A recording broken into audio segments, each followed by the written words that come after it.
with Extension Forestry Recording started. at North Carolina State University, and Dawn Riley with U.S. Department of Ag Natural Resources Conservation Service. Jennifer has her bachelor's degree in animal science from the University of Delaware and her master's degree in forestry from Clemson University. Before coming to North Carolina State University, she was a biological technician for the U.S. Forest Service. She provides prescribed fire extension expertise for the Southeast Regional Partnership for Planning and Sustainability, also known as SURPASS, and their prescribed fire work group. Don has his bachelor's degree in forest management and also fisheries and wildlife sciences from North Carolina State University. He is a North Carolina registered forester, a certified wildlife biologist, and a North Carolina certified prescribed burner. He has spent time working in the private sector and with the state government. He has been with NRCS for 9 years and is currently their state biologist. At the end of this presentation, we will also be joined by Robert Horton and Robert Smith. Robert Horton is the resource conservationist with NRCS and is responsible for forestry activities of NRCS in North Carolina. He has 35 years of experience, 20 in the field and 15 in support of field activities. His family owns woodland in South Carolina where they do prescribed burning. Robert Smith works in law enforcement under forest protection for North Carolina Forest Service. Before our speakers begin today, I would like to orient you with Collaborate. So if you look at your screen, you'll see at the left hand of the screen, you'll see who is speaking. That's me here. Make sure that your talk button is not pushed down, or your video button. That will just help with our presentation today, help make it go a little more smooth. Under that, you see a list of participants, and you see all of the main room participants. We have 37 participants today thus far. You'll also see several little buttons. So what we're going to do is we're going to try one of these buttons. We have a check button that says yes or no. So I would like everybody in the audience to go ahead and check the button yes if you are from North Carolina today, and no if you are from another state. So I'll give you a few seconds. Great. Looks like everybody's using it. So it's right here in the middle.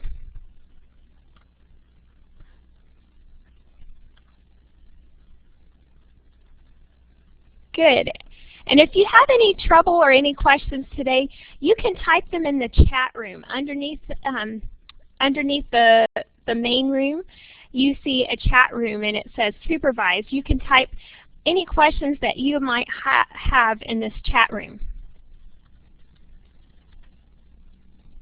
Okay, I'm going to go ahead and publish our poll.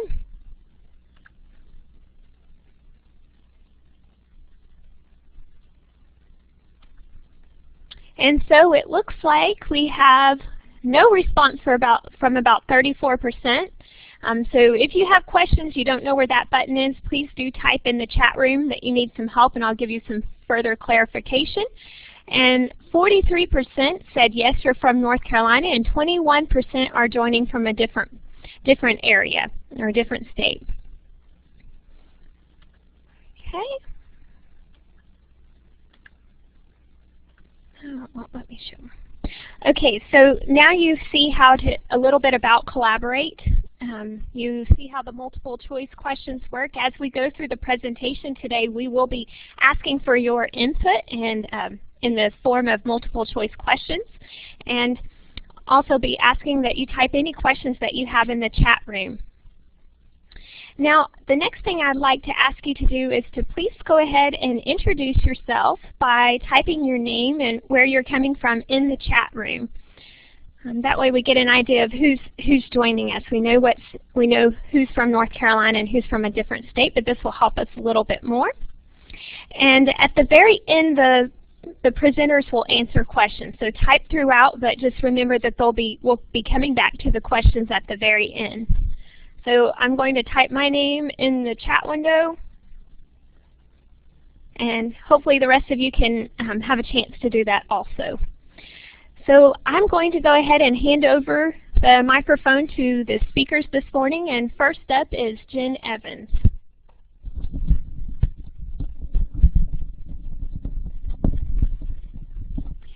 Thank you everyone for joining us today. I know this is a busy time of year for everyone, so I just wanted to say that we really appreciate everyone listening in. Today's webinar was developed due to a meeting that we had with the Natural Resources Conservation Service in North Carolina. And we noted that there is a need for more burning in North Carolina and other southeastern states than can currently be accomplished. So to meet this need, there will have to be more certified burners on the ground. So today's webinar will be focused on ways in which forestry consultants can take part in prescribed fire opportunities. Today's presentation will begin with the need for prescribed fire, then we'll move to income opportunities through the North Carolina Natural Resources Conservation Service for conducting prescribed burns, the types of education and training required to become a burner, insurance options, and liability protection under the North Carolina Prescribed Burning Act.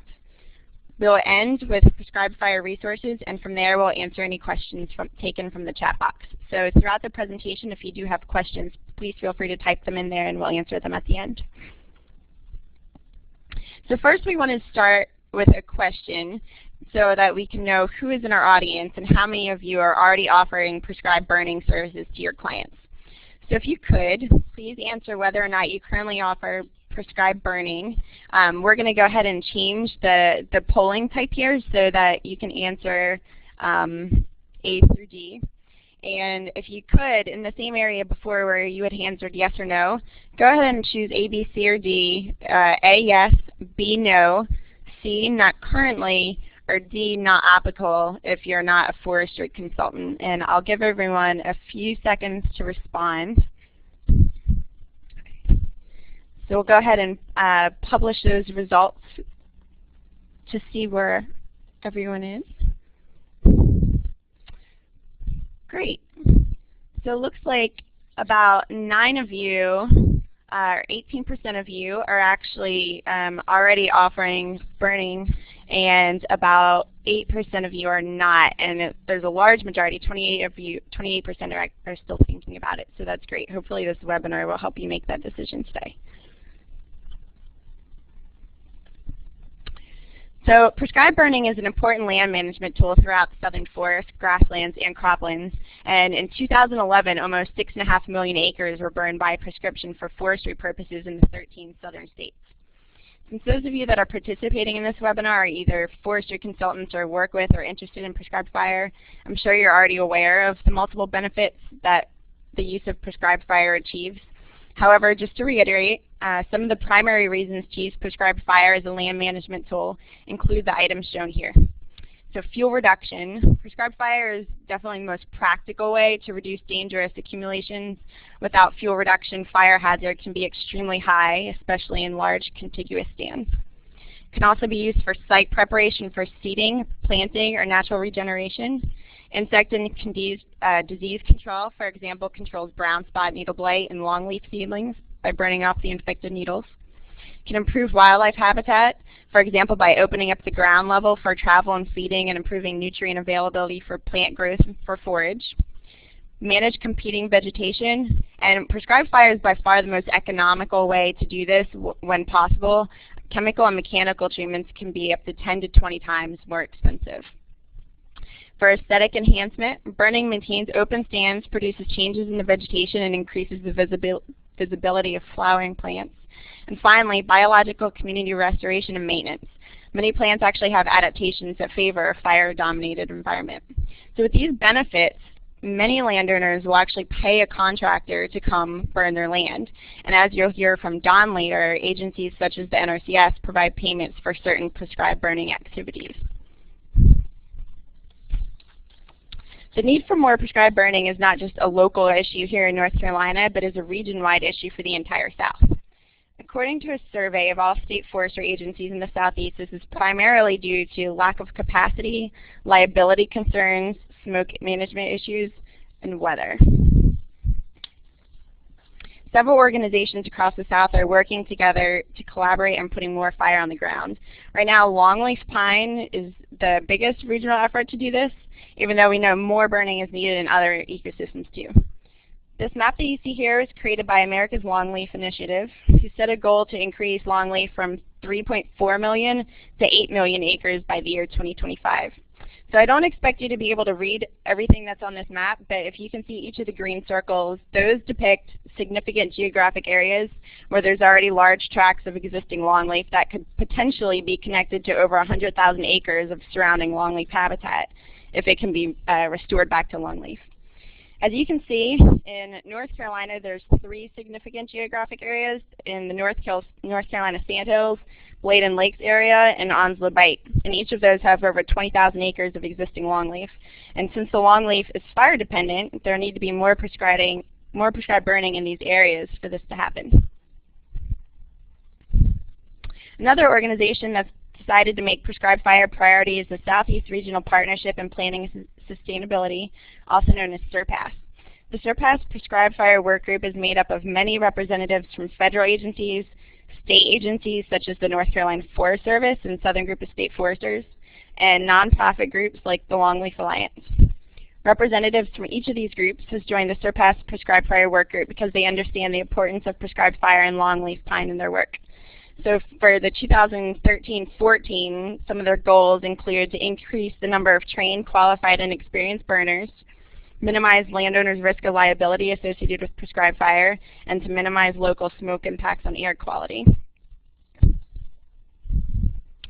So here we come to another question for the audience. If you could answer the poll, there's a button that says, it looks like the little letter A in a square, and that's the button that you're going to want to scroll down. Right below where it lists the participants, there's a button there. And if you could answer yes or no, are you interested in conducting additional burns? For those of you who answer yes, we're going to add a link into the chat box right now where you can sign up to be added as a burner on a contractor's list with the North Carolina Forest Service. And so we're going to enter that link into the chat box so you'll be able to go there.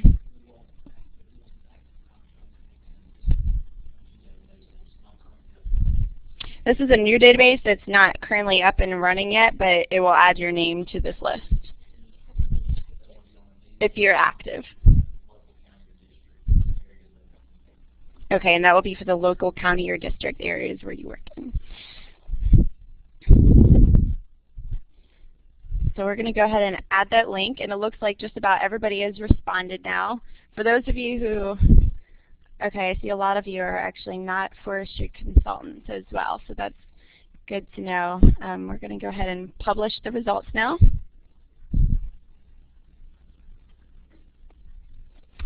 So about 17% of you are interested in expanding your current client base.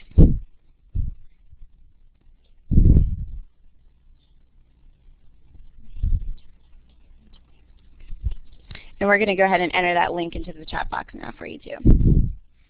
Now I'm going to go ahead and turn the floor over to Don Riley with the Natural Resources Conservation Service.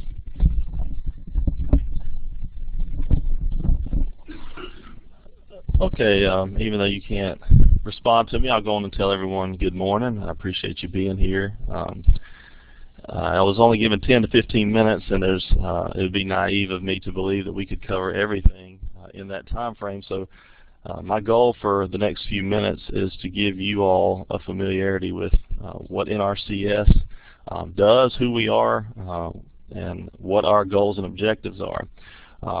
So for some of you, you may not be aware of who is NRCS, so just want to give you a little bit of background.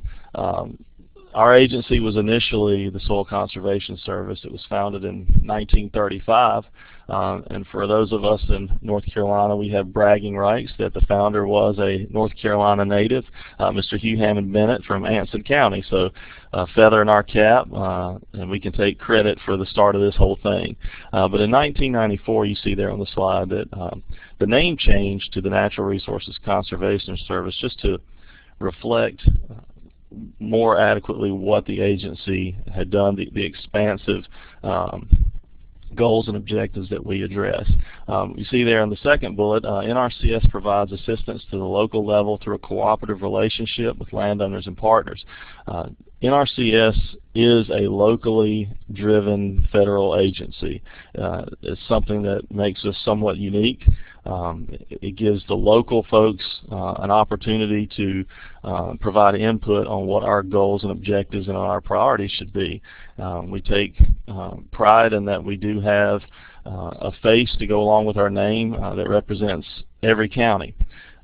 And then there at the bottom, we provide technical assistance to make science-based resource and land management decisions. So we have technical standards that are developed through disciplinary teams that are the basis for all of the work that we accomplish on the ground.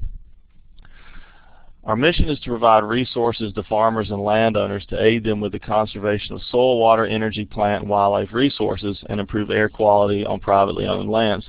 The key points there, you see there are privately owned lands. That's the focus of our agency, is to work on the private lands within our nation. That's our concentration, is to offer that assistance to those landowners who are needing both financial but primarily technical assistance.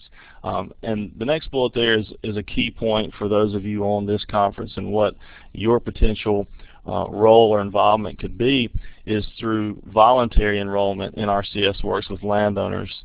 And that's a key point for us, that everything that NRCS does is voluntary. Our involvement with the landowner is generally initiated by the landowner. Of course, we do outreach and we do public affairs and public relations work, but for the most part, it's the landowner seeking assistance, either through technical or financial assistance, and that's where we begin our work. So where should everything begin within NRCS? Everything begins with a plan. Everything that we do starts with that initial contact with the landowner and a site evaluation. Because we are a federal agency, and a lot of times we will utilize public dollars to assist landowners, environmental compliance review is a part of most of all of our actions. Typically, our role is to develop alternatives by which a landowner can make decisions, which is that final point there, is that the landowner is the decision maker in our process. Of course, we offer those alternatives. We provide them with information. We try to do our best to give them the most up-to-date research-backed documentation that we can, but ultimately the landowner is that decision maker. You know, what is it that they're trying to achieve on their given piece of property, whether it's 1 acre or 1,000. And we like to work with that landowner because then they can provide us the feedback that we need to then develop that plan accordingly. So keep in mind that those of you in your client base, that this is an area that NRCS and you all can work together to ultimately develop that plan that meets the objectives of the landowner. But today specifically, we're all here to talk about ways that we can be involved together, and one of those obvious elephants in the room is the financial assistance component of what NRCS does. Just to kind of lay some groundwork, most of you all are familiar, if you've watched the news at all, of the Farm Bill. The majority of everything I'm going to be talking about the next few minutes is tied to the Farm Bill. That's where the funding comes from, that is national or federal dollars that are divvied out to the states in order to complete ecological work. There are other sources of revenue out there, other sources of funding, whether it be local or state, but specifically I'll be talking about the NRCS financial assistance programs. A second disclaimer I will throw out there is I will only be talking about those conservation programs. I will not be getting into the easement programs. We do have opportunities for landowners to enter into perpetual easements for conservation. I'm not going to go into those. We'll specifically be talking about those conservation programs. So what are some of the things that all of our programs have in common? The first is that funding is dependent upon ranking. So it's not a first come, first serve kind of situation. We have batching periods where applications are collected.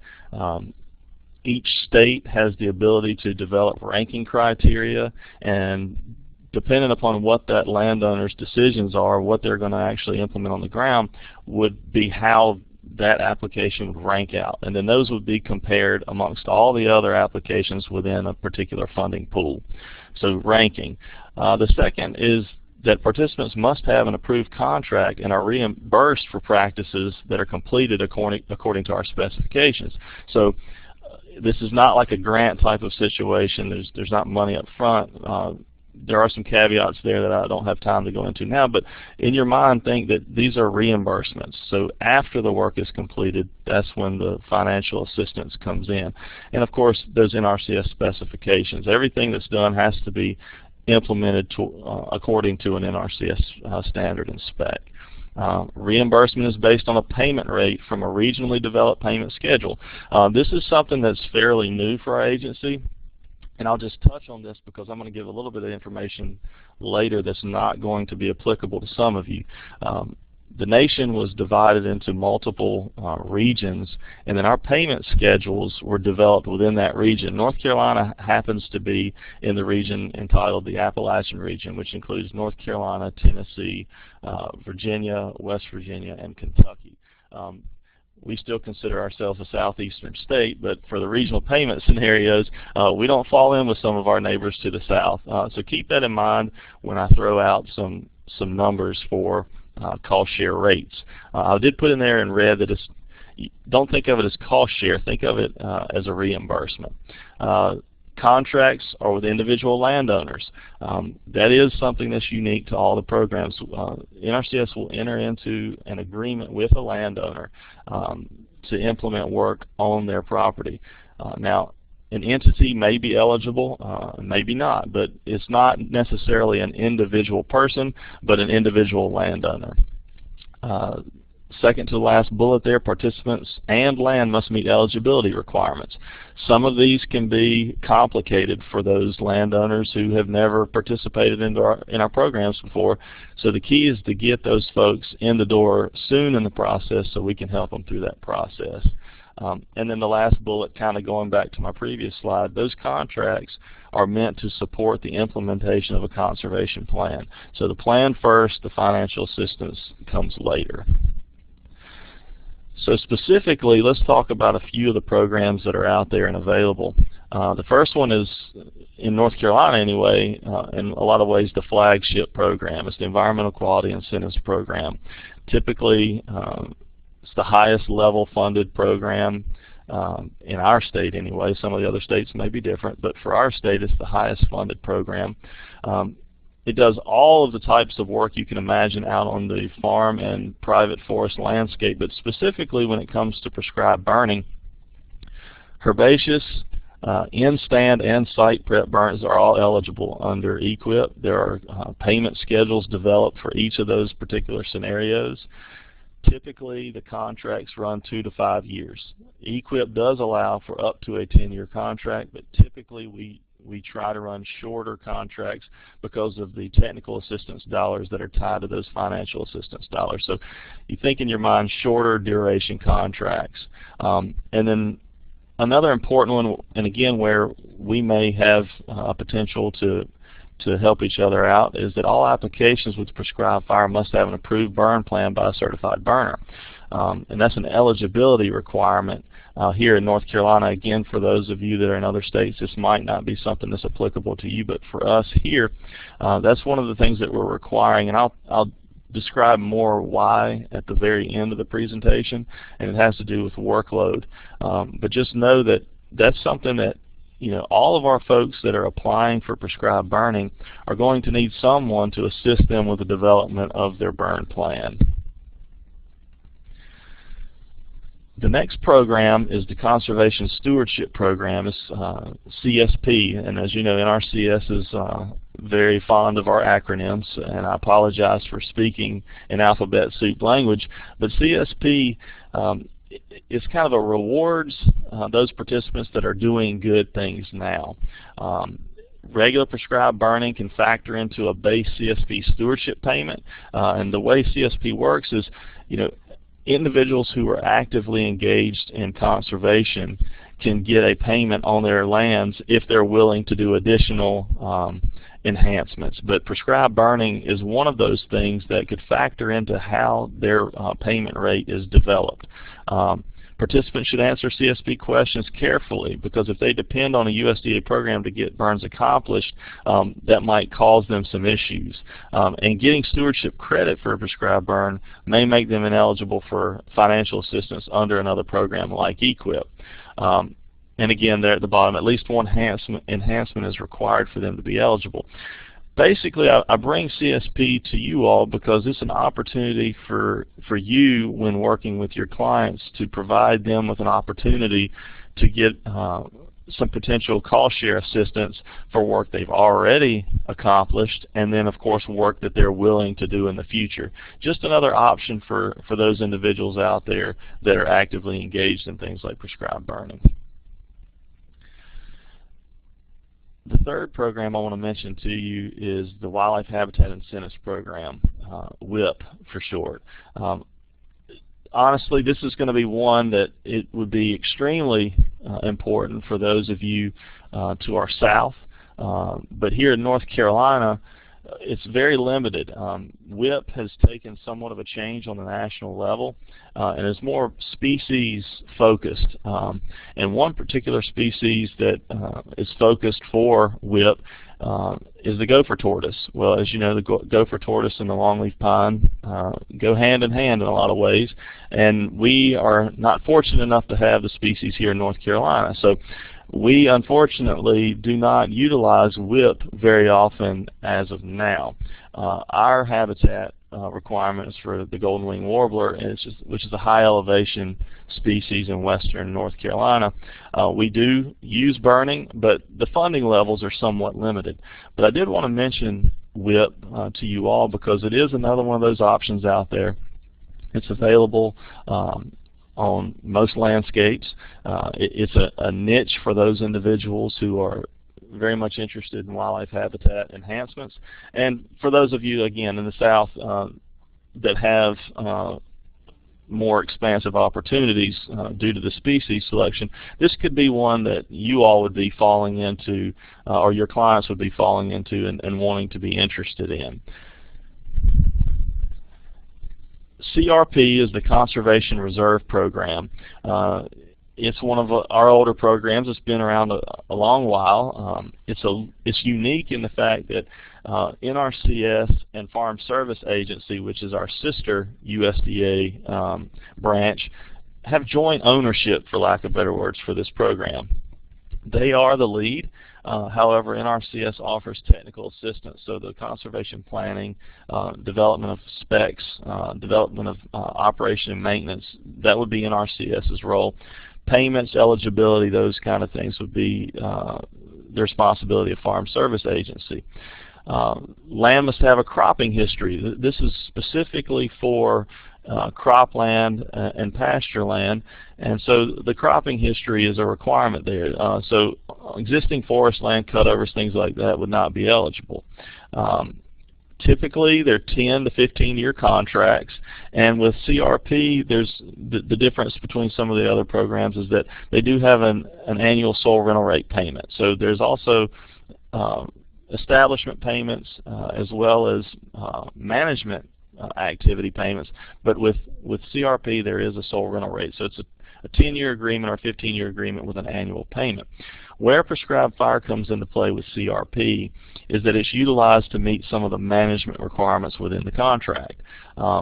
So it could be utilized on a number of the CRP practices. Some that would be of interest to you all would be things like continuous practice CP36, which is longleaf pine, and then general sign-up CP 3, which would be establishment of trees. Site prep and in-stand burning are allowed under CRP. So when you're understanding how fire can play a role in CRP, know that it can be used for both site prep as well as to manage those trees once established. But notice there in red at the bottom that no other programs, at least federal programs like EQIP and WIP, can be used to offer financial assistance for burning if CRP happens to be on that particular piece of land. So we've moved out of the specific program discussion. I wanted to just briefly mention a few things to you all. Again, how you all in the private sector could partner with us to grow burning within the state. And the first is through the TSP program, which is the Technical Service Providers Program. I guess we'll call it a program. It's more of an initiative, but NRCS certifies TSPs to complete technical planning for prescribed burning. In a nutshell, what the TSP program does is it allows private individuals to gain the ability to offer technical assistance just as if you were an NRCS employee.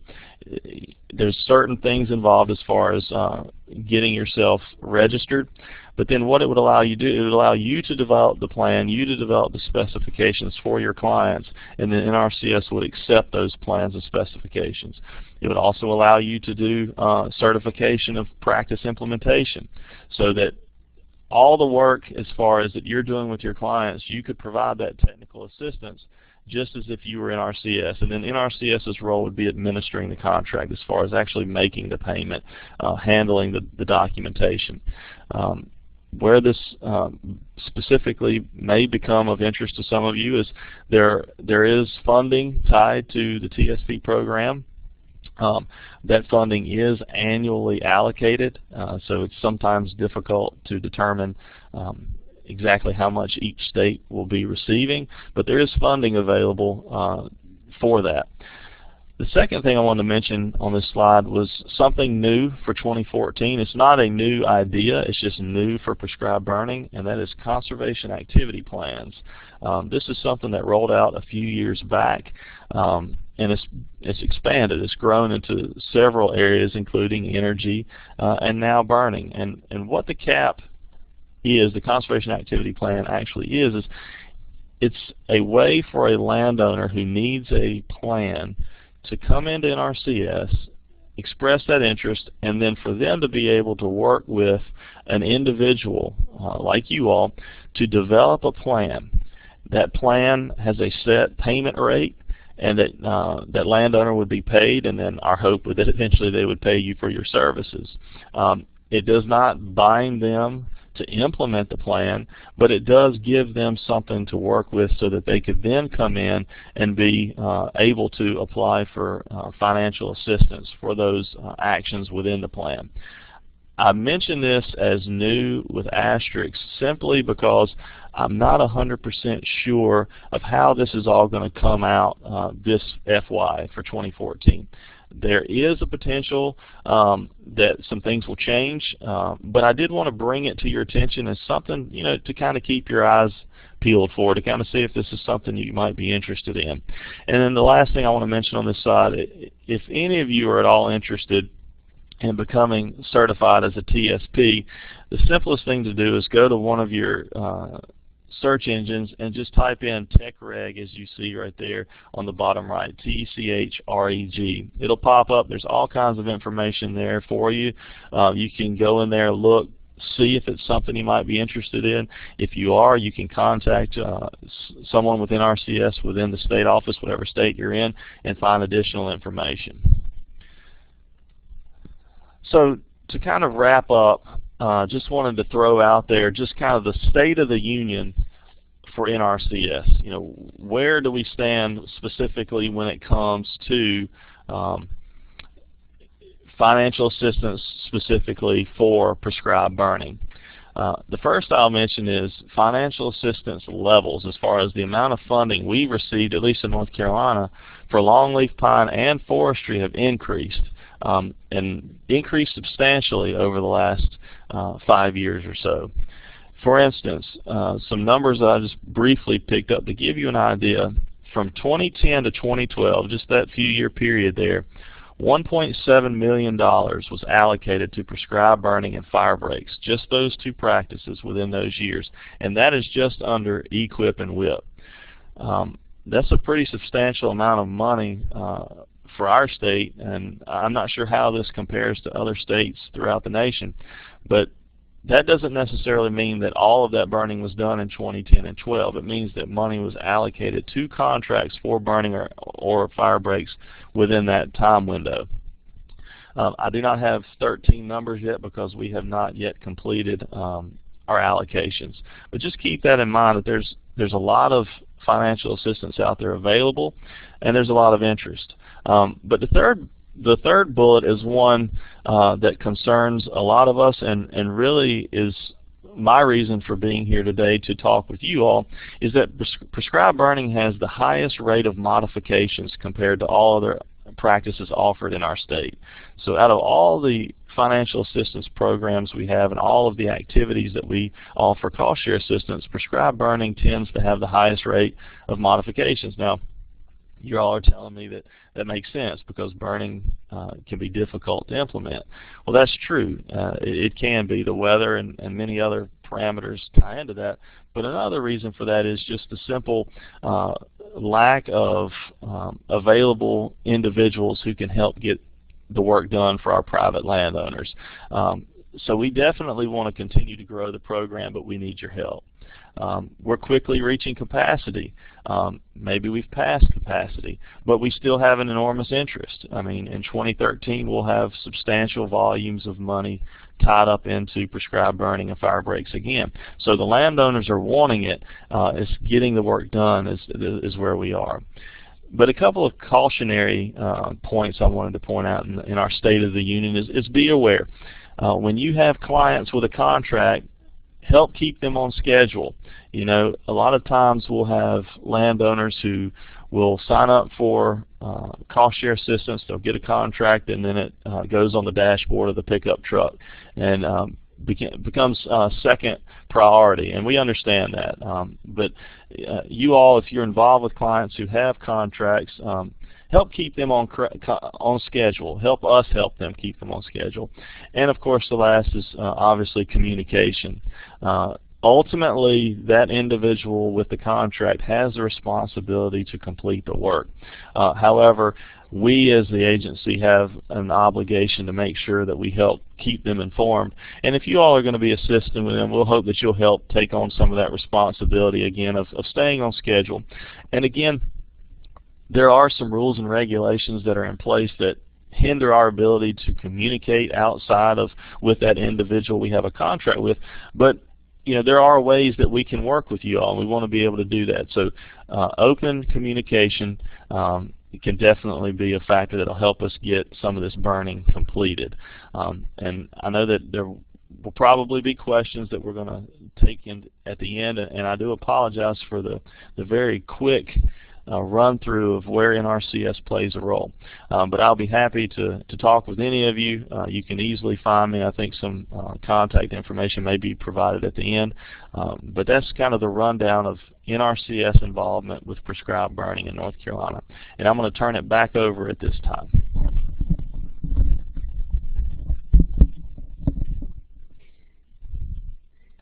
Thank you, Don. So now that we've heard from the NRCS, we're interested in getting your feedback, and we have another question for the audience.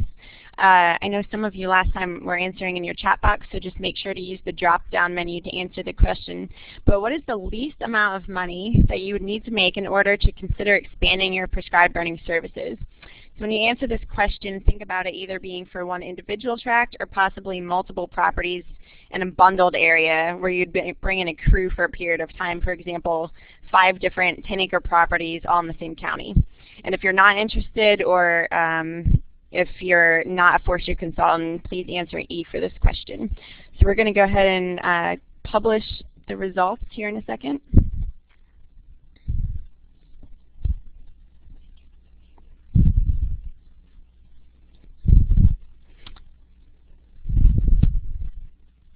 And if you're not interested, in the chat box you can tell us why if you'd like to. We're going to go ahead and publish these results. Okay, so this is actually not going to be an applicable question for a lot of you at this point. So hopefully now, if you don't already burn, we've interested you in possibly adding prescribed burning as an additional service to your clients, and you're interested in learning more. Well, what are the next steps? So if you're already burning, you know that it takes education, training, and experience. And you heard Don mention the term certified prescribed burner. So what is a certified burner? Each state has different requirements on what this entails, but in North Carolina, this is a 5-step process, which I'll go into more detail in the next few slides. But first, we'd like to know whether you're currently a certified burner, no matter what state you're listening in from today. So you can either answer A, yes, or B, no, if you're already a certified burner. And I'll give you just a second here.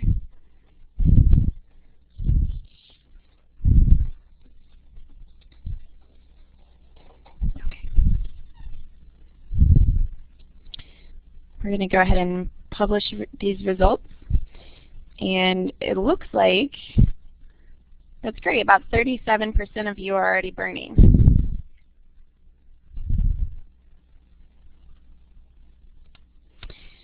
In North Carolina, there's several steps that you have to go through in order to become a certified burner.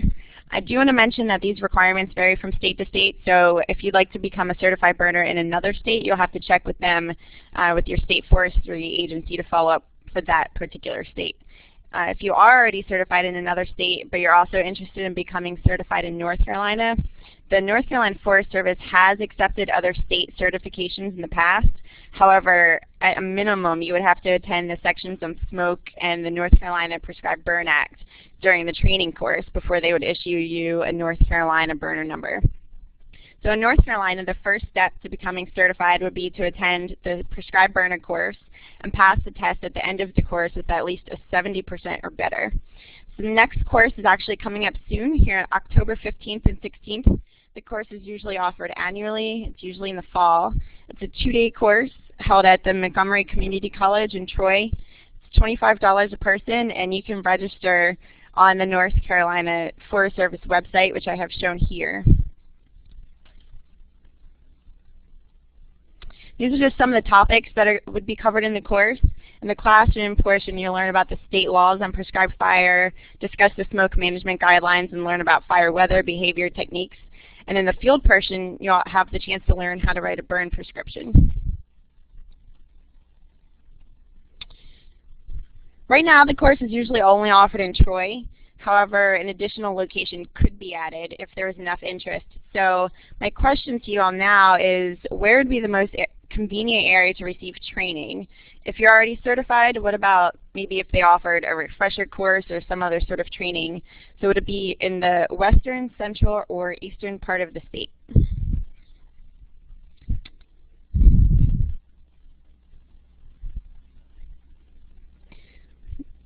So it looks like we have a few answers coming in. I'm guessing for those of you not in North Carolina, you probably don't need to answer this question, so we're going to go ahead and publish these results.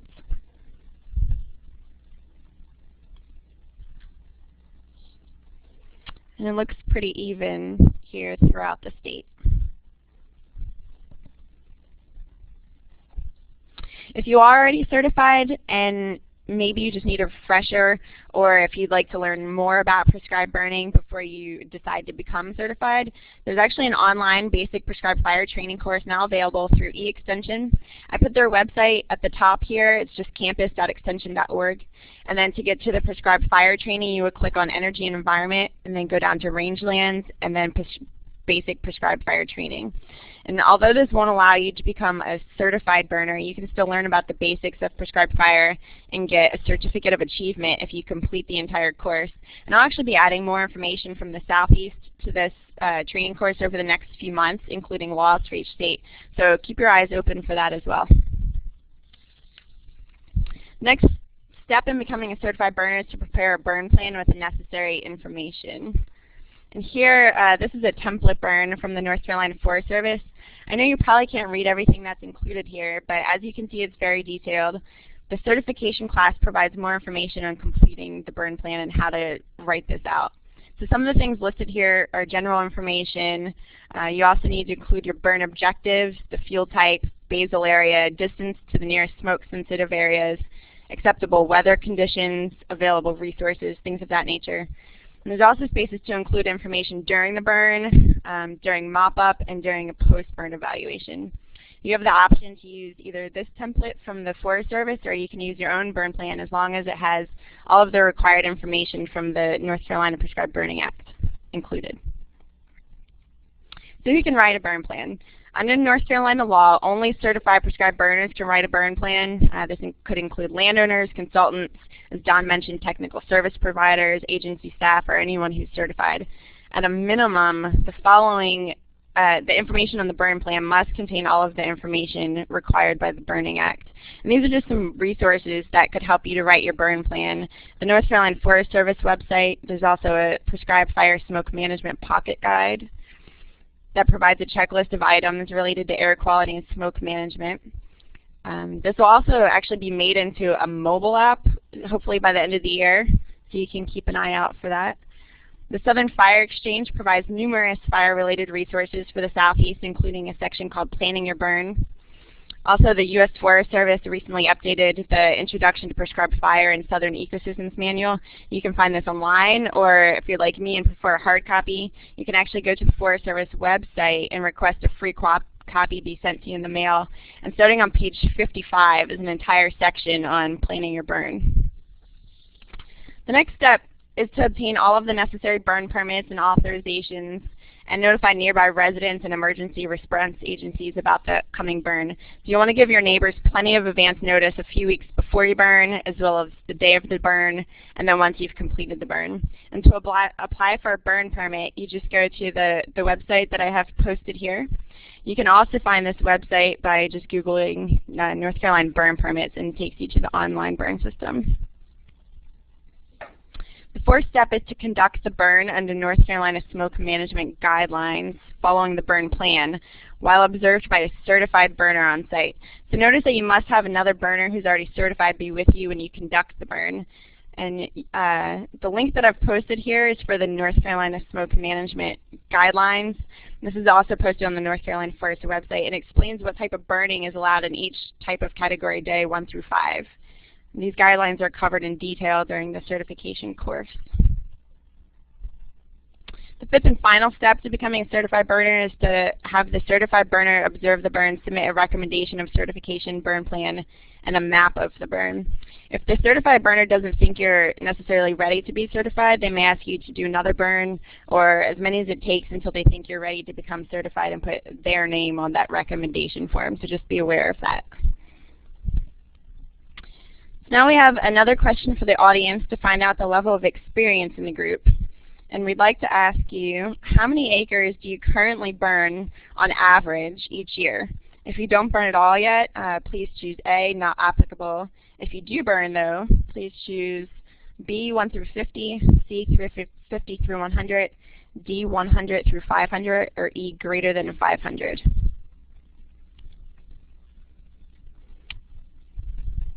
I see lots of responses coming here. It looks like we have a lot of experienced burners on our hands. I'm going to go ahead and publish these results. Wow, and 41% of you are actually already burning over 500 acres on average per year. That's great. Oh, I'm sorry, that was 10%. So for those of you who are burning, you may or may not know that there's actually insurance options available from several companies to cover prescribed burning. I conducted a survey and found that these 7 companies all provide insurance coverage for burning, either under the extended forester's policy or as a separate standalone insurance just for prescribed fire.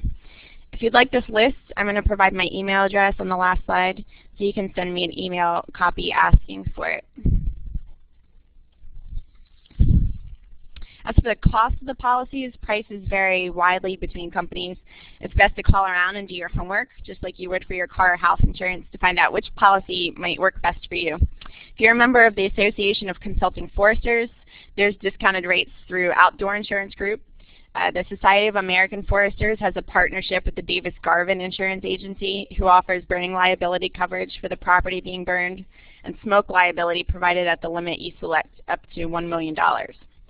Insurance companies provide different discounts to members of various organizations. So if you're a member of an organization where burning is encouraged, you may want to check with them to see if there's any insurance options available for members. And if so, which company. For example, the National Wild Turkey Federation and soon to be also the Longleaf Alliance offer prescribed fire insurance to their members through outdoor underwriters at around $300 for a burn less than 200 acres. So this type of per burn policy might be useful for landowners or consultants who burn small tracts or only who burn once or twice a year.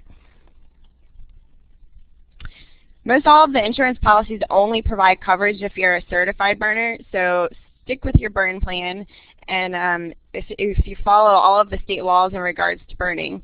In North Carolina, we have what's called the North Carolina Prescribed Burning Act, and you can find the full act online, which I included the link at the bottom of this page, but I just wanted to highlight a few of the main parts of it here. I won't go through the entire thing, but I did want to note that all of them do say that it must be prepared by a certified burner.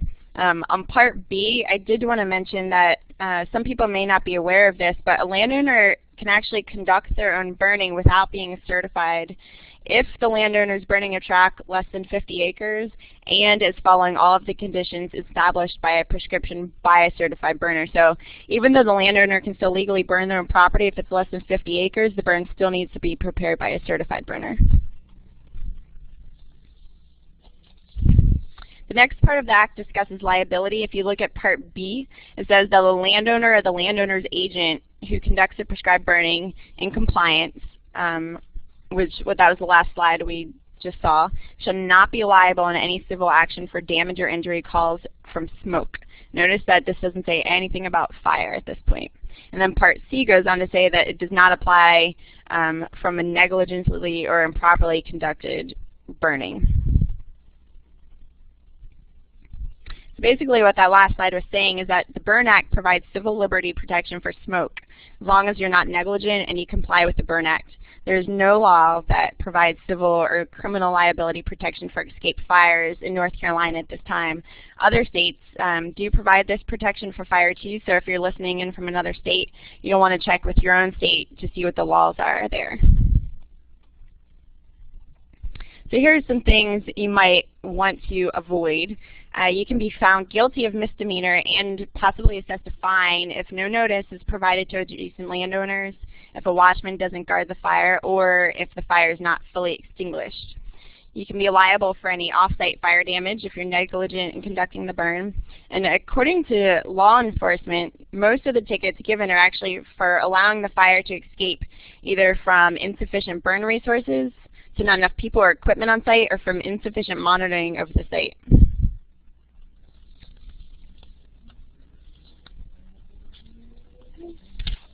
Just as a reminder, we do have a law enforcement staff on hand at the end to answer any questions if anyone has any about this information. But here's some information about getting tickets. Usually a warning is given if it's a first-time offense, and tickets are only issued if it's a repeated occurrence.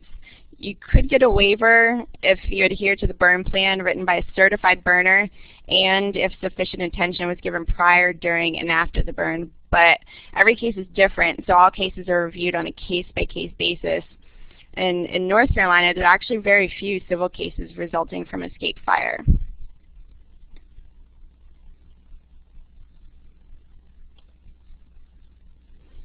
Having a bit of it, okay. So as you can see, there's many groups that provide prescribed fire resources. These are just a few. The link at the bottom is for the Southern Fire Exchange, where there's a table that provides the websites and more information for all of these resources. But I just wanted to show here that there are multiple agencies out there that provide resources on prescribed fire throughout the Southeast. From their website, the North Carolina Fire Council says that they foster cooperation among all parties in North Carolina with an interest or stake in prescribed fire. And these are just a few of many of the benefits that membership provides. And one of those is reduced registration fees for meetings. And there's actually an upcoming meeting which I wanted to mention. It's a joint meeting with the Longleaf Coalition. It's in Wilmington on August 27th and 28th. It's not too late to join. So you can find more details about the meeting and how to register on their website. And if you're not in North Carolina, most all states in the Southeast actually have fire councils that you could join in your state.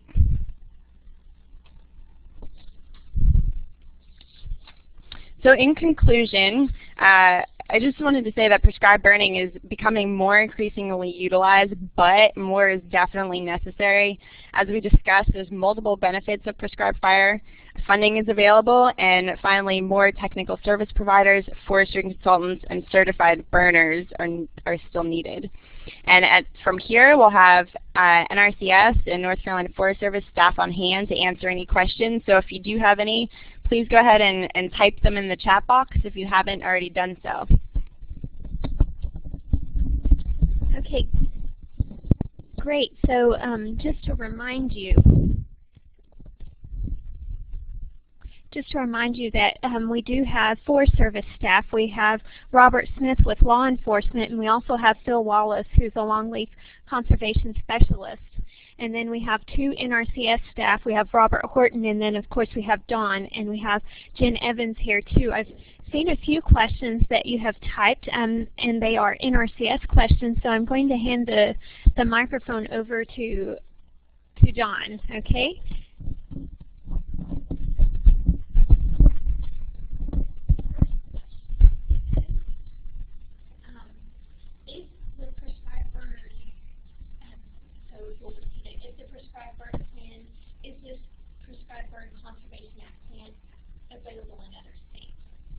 Okay, so the question is this CAP, or the Conservation Activity Plan, is it available in other states?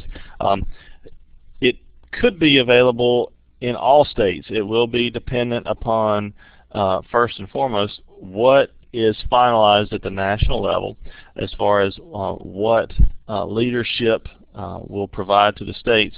And then at that point, the states will have the opportunity to offer those CAP plans as a cost shareable or a financial assistance available activity within their state. So I guess the roundabout answer would be yes, provided that everything comes through for FY14, that all 50 states and the territories would have the opportunity to take advantage of conservation activity plans.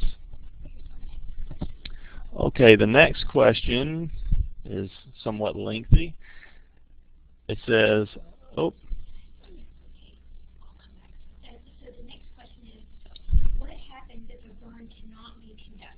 Okay, the question is, what happens if a burn cannot be conducted?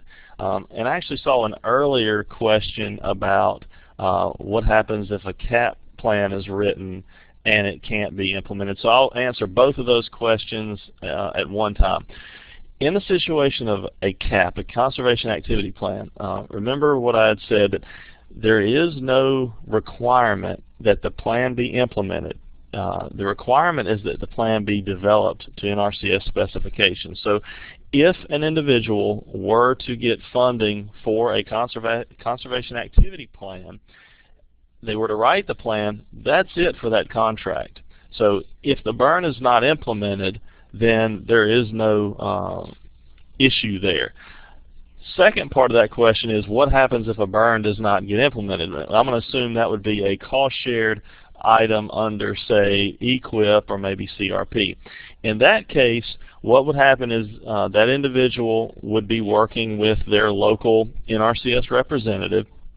If there's sufficient reason as to why the burn could not be implemented, then we do have the opportunity to modify the contract and move the funding forward. I will say, though, that has become the issue, and typically we try not to modify contracts more than once, maybe twice, because what happens is that work begins to move out further in time. It becomes harder and harder to do quality assistance on.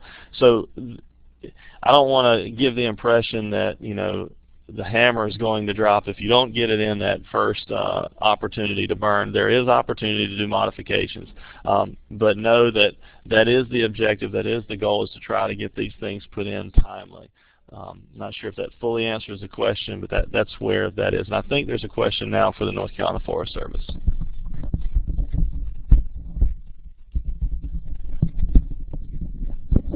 Okay, we had a question come up. Does the North Carolina Forest Service share opportunities with consultants? And asked to clarify that question a little bit, but I'm going to go ahead and attempt to answer that. When requests come in, those come in from the local counties, and the counties are aware of those requests. So I guess the answer in short would be contact your local county rangers, and they will let you know what landowners out there are looking for burning services, but that is maintained at the county level. I hope that answers the question there.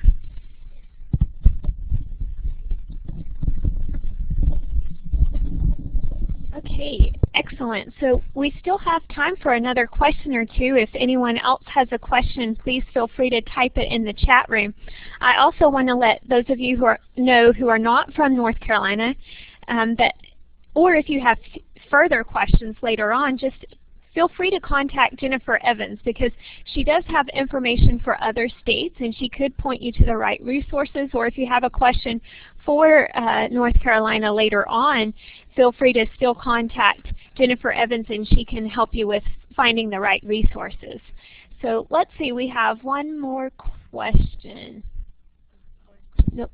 Oh, he's just clarifying. So that, okay, says that works. So I think that's about all of the time today. So, oh, we have one last question. Oh, okay. So what is the best way to get in contact with landowners who need burning services? I think that might be a field question. Okay, again, I think this question, somebody asked, Jason asked, it was mentioned several times during the presentation, forestry consultants are needed to help implement prescribed burns. What is the best way to contact landowners who need burning services? And again, requesting that information from your local county ranger. They should be maintaining a list of landowners who are in need of those services, and putting you as contractors in touch with those landowners.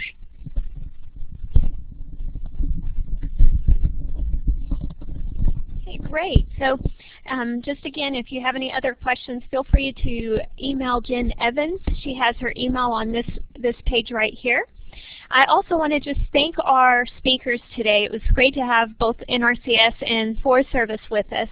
If you would like credit for today's webinar, don't forget to complete the post-survey and the quiz. And to also let you know that the Forestry webinar portal has other webinars, and it also archives its webinars. So if there was something from this webinar that you would like to see again, you can go back and see it as an archived webinar. And it looks like Bob Barden has posted out the link for the post-evaluation. So this is where you'll go to get credit. And if you have any questions, further questions, please just let us know. Thank you very much, and we're going to go to the next website to help you with the post survey and getting credit.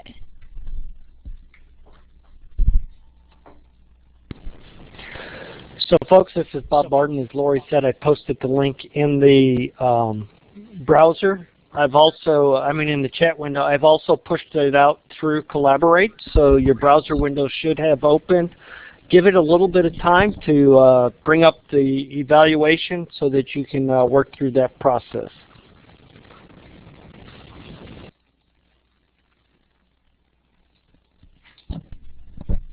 Okay, excellent. Thank you very much, and we're signing off while everyone else completes the post survey.